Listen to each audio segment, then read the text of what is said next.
بسم اللہ الرحمن الرحیم۔ ابو جہل کے بعد قریش کا سردار ابو سفیان کو بنایا گیا۔ یہ بنو امیہ سے تھے۔ تبھی بنو امیہ اپنے آپ کو اور بھی محترم سمجھنے لگے۔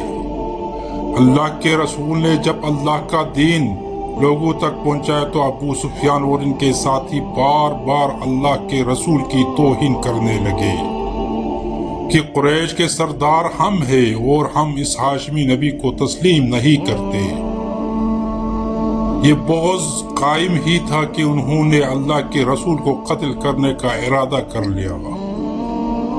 اللہ نے اپنے رسول کو حکم دیا کہ وہ ہجرت کر لے، تو اللہ کے رسول نے مکے سے مدینے کی طرف ہجرت کر لی اور اللہ کے دین کو پھیلانے لگے، یہاں تک کہ ابو سفیان نے مکے والوں کو جمع کر کے اللہ کے رسول سے جنگ کی، جو بدر کے کنواں کے پاس تھی۔ اس جنگ میں اللہ کی مدد مسلمانوں کے ساتھ تھی اور یوں ابو سفیان اور مکے کے لوگوں کو شکست ملی۔ بدر کی شکست کے بعد ابو سفیان کی بیوی ہندہ بدلے کی آگ میں جل جل کے یہ عہد کر بیٹھی کہ میں مسلمانوں کو نیست و نابود کر دوں گی، ان کے رسول کو ان کے ساتھیوں کو ختم کر دوں گی۔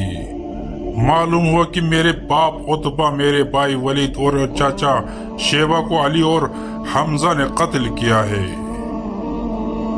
بس اس نے یہ عہد کیا اگر حمزہ اور علی کو میں مار دوں تو محمد کی طاقت ختم ہو جائے گی۔ تو اس نے ایک بالا پھینکنے والے اپنے غلام جس کا نشانہ بڑا ہی تیز تھا، اس کو اس شرط پر آزاد کرنے کا وعدہ کیا کہ اگر تم حمزہ کو مارو گے تو میں تمہیں آزاد بھی کروں گی اور جو تم چاہو گی وہ بھی دوں گی۔ اور ابو سفیان خالد بن ولید قریش کا بدلہ لینے کے لیے دن رات محنت کرتے رہے، سازش ہی کرتے رہے کہ مسلمانوں کو نیست و نابود کرنا ہے، مدینے پہ حملہ کرنا ہے۔ بس ٹھیک 1 سال بعد 625 عیسوی شوال 3 ہجری کو قریش 3000 جنگی پہلوان جو اپنے سواریوں پہ نیزے والے تلواریں لے کے مدینے کی طرف روانہ ہوئے۔ اللہ کے رسول کو جیسے ہی یہ خبر ملی تو اللہ کے رسول نے یہ چاہا کہ مدینے میں رہنے والوں کو کوئی تکلیف نہ ملے، تو آپ 1000 لشکر کے ساتھ کوہ احد پر آ گئے۔ اس لیے اس جنگ کو جنگ احد کہتے ہیں۔ بالآخر سن 625 عیسوی ہفتے کے دن قریش اور مسلمان ایک دوسرے کے مد مقابلے آنے لگے۔ اللہ کے رسول تمام اصحاب کو پہاڑ کے چاروں طرف اپنی اپنی جگہ سنبھالنے کے لیے فرما ہی رہے تھے کہ اتنی دیر میں خزرج قبیلے کا سردار عبداللہ ابن ابی اپنے 300 ساتھیوں کو لے کے مدینے واپس چلا گیا اور یوں مسلمانوں کے فوج کی تعداد 700 رہ گئی۔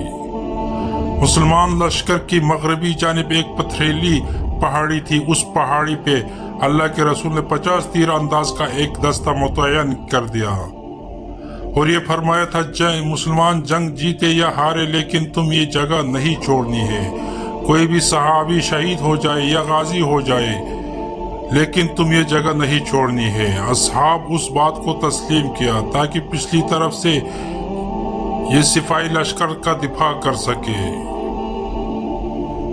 بس جیسے ہی قریش نے مسلمانوں پہ حملہ کیا، کہیں حمزہ کی تلوار نکلی تو کہیں علی ابن ابی طالب نے اپنی تلوار سے مشرکوں کو فتنار کر دیا، یہاں تک کہ قریش بھاگنے لگے اور مسلمان خوش ہونے لگے کہ ہم بدر کی طرح یہ جنگ بھی جیت چکے ہیں۔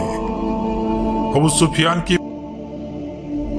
بیوی نے جب اس منظر کو دیکھا تو اپنے غلام کو کہا تم جنگ کو چھوڑو، صرف حمزہ کو دیکھو، مجھے کامیابی یا ناکامی سے کوئی سروکار نہیں، بس مجھے حمزہ کی لاش چاہیے۔ اتنی دیر میں وہاں جو اصحاب جن کو اللہ کے رسول نے جگہ چھوڑنے سے منع کیا تھا انہوں نے دیکھا کہ مسلمان تو جنگ جیت چکے ہیں، اب مال غنیمت ملے گا، چلو ایسا نہ ہو کہ سب کو مال غنیمت مل جائے اور ہم یہیں رہ جائے۔ بس انہوں نے اپنی جگہ چھوڑ کے مال غنیمت کی طرف بڑھنا شروع کر دیا۔ جیسے ہی پچھلی طرف سے درہ خالی ہوا تو قریش کے ایک دستے کے سالار خالد بن ولید نے پچھلی طرف سے حملہ کرنے کا ارادہ کیا۔ اور جیسے ہی وہ اپنی فوج کو لے کے پچھلی طرف سے آیا تو آگے سے قریش اور پیچھے سے بھی قریش، بیچ میں مسلمان کبھی پچھلی کفار سے لڑتے ہیں، کبھی آگے والے کفار سے لڑتے ہیں۔ اور اتنے میں وہ حبشی غلام نے حضرت حمزہ کا نشانہ لے رہا تھا، اس نے جناب حمزہ پہ نیزے دے مارا۔ حضرت حمزہ کا زمین پہ گرنا تھا جیسے کوئی شیر زمین پہ گر گیا۔ مسلمانوں میں واویلا واویلا کی صدائیں عام ہو گئی اور کفار خوشی سے جھومنے لگے۔ کہیں سے آواز آئی کہ حمزہ شہید ہو گئی۔ مسلمانوں نے بھاگنا شروع کر دیا۔ اتنی دیر میں کسی نے اللہ کے رسول کے چہرے مبارک کا نشانہ لیا اور آپ صلی اللہ علیہ وآلہ وسلم کے چہرے مبارک پر کسی شیطان کا پتھر آ لگا۔ اللہ کے رسول کے چہرے پہ پتھر کا لگنا تھا، اللہ کے رسول کے اطاعت شہید ہو گئے۔ اتنی دیر میں کسی شیطان نے یہ کہا کہ اللہ کے رسول شہید ہو گئے۔ بس یہ سننا تھا، مسلمانوں میں کوہرام برپا ہو گیا۔ مسلمان بھاگنے لگے کہ جب اللہ کے رسول ہی شہید ہو گئے تو ہم لڑیں کیسے؟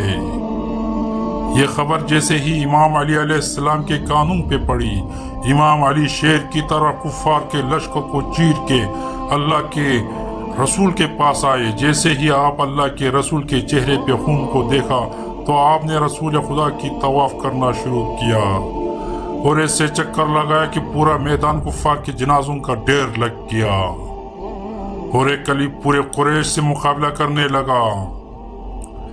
بس ایک طرف علی کی تلوار تھی، ایک علی کی طاقت تھی، اور دوسری طرف قریش کے سارے بہادر۔ بس کسی کا سر، کسی کے پاؤں، کسی کے ہاتھ زمین پہ گرتے رہے اور کفار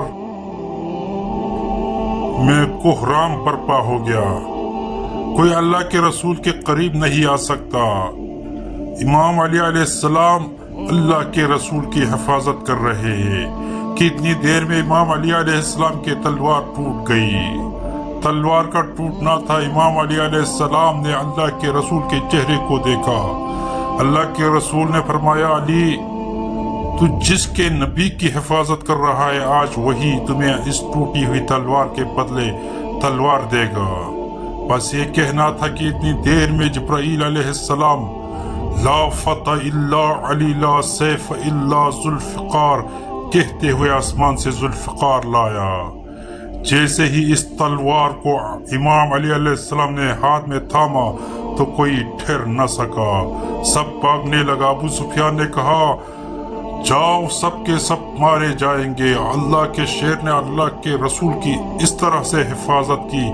جب کفار بھاگ گئے تو امام علی علیہ السلام اللہ کے رسول کو اپنے ہاتھوں سے بلند کیا اور فرمانے لگا، مسلمانوں، ھذا محمد رسول اللہ، اللہ کے رسول ہمارا ساتھ ہے۔ بس جیسے ہی اصحاب نے دور سے اللہ کے رسول کو دیکھا، ان کے چہرے مہکنے لگے۔ قریب آ کے اللہ اکبر کہنے لگا، سلام ہو رسول اللہ کے محافظ، اللہ کے شیر علی ابن ابی طالب علیہ السلام پر۔ السلام علیکم ورحمۃ اللہ وبرکاتہ۔